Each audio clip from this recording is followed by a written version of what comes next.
गुरुवर्य D Asgaonkar यांच्या स्मृतिदिनानिमित्त दरवर्षी शैक्षणिक, सामाजिक आणि सांस्कृतिक क्षेत्रात उल्लेखनीय काम केलेल्या व्यक्तींना गुरुवर्य डी आसगावकर पुरस्कार देऊन गौरवण्यात येतं. यंदाचा पुरस्कार वितरण सोहळा राजर्षी शाहू स्मारक भवनात शिवाजी विद्यापीठाचे कुलगुरू डॉक्टर डी शिर्के यांच्या अध्यक्षतेखाली आयोजित करण्यात आला होता. ट्रस्टचे अध्यक्ष आमदार जयंत आसगावकर यांनी पुरस्कार वितरण सोहळ्याच्या आयोजनाचा हेतू स्पष्ट केला.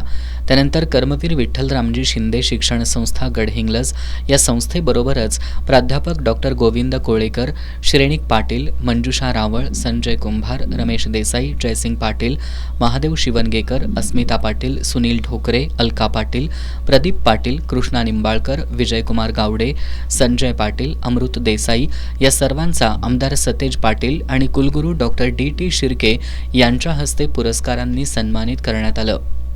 वैद्यकीय क्षेत्रात उल्लेखनीय काम केल्याबद्दल डॉक्टर सौरभ ठाणेकर यांचा यावेळी विशेष सत्कार करण्यात आला.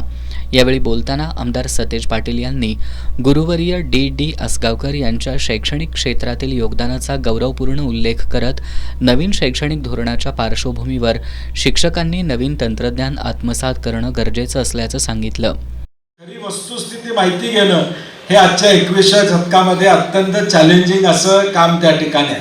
आणि म्हणून या सगळ्यामध्ये या निवड समितीने अगदी चांगल्या पद्धतीने या 16 मंडळींना निवडायचं काम त्या ठिकाणी केलं. त्यांचा कौतुक सोहळा शिर्के सर आणि आमच्या सगळ्यांच्या हस्ते या ठिकाणी होतोय. याचा आनंद आहे. त्यांचा आदर्श घेऊन भविष्यकाळात देखील आणखीन चांगलं काम या सगळ्यांच्या माध्यमातून या ठिकाणी व्हावं. भविष्यातील नोकऱ्यांची स्थिती कशी असेल यावरही त्यांनी आपले विचार मांडले. जगाच्या नकाशावरनं काही जॉब निघून जाणार आहे ते देखील महत्वाचे.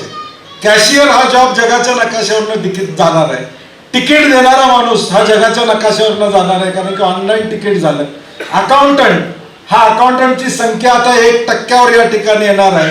सेक्रेटरिएट म्हणजे सेक्रेटरी या पदाचं महत्व या ठिकाणी संपणार आहे, कारण की AI आता या सगळ्या गोष्टी पुढे या ठिकाणी घेणार. आज जगात 100 माणसं काम करत असतील तर त्यातल्या पुढच्या 5 वर्षात 59 लोकांना अपस्किल केल्याशिवाय पुढचा जॉब या ठिकाणी राहणार. शिवाजी विद्यापीठाचे कुलगुरू डॉक्टर डी शिर्के यांनी खेड्यातील शाळा टिकल्या पाहिजेत, त्यांना उभारी मिळाली पाहिजे, यासाठी शिक्षकांनी प्रयत्न करणं गरजेचं असल्याचं सांगितलं. या पुरस्कार वितरण सोहळ्याला गोकुळचे ज्येष्ठ संचालक विश्वास पाटील, SD लाड, बाबा पाटील, खंडेराव जगदाळे, दादासाहेब लाड, सविता पाटील, अभिजित गायकवाड, जयसिंग पोवार, सांगरूळ शिक्षण संस्थेचे अध्यक्ष यशवंत खाडे, उपाध्यक्ष KN Jadhav, DN Kulkarni, DG Khade, माई असगावकर, अनु असगावकर यांच्यासह मान्यवर उपस्थित होते.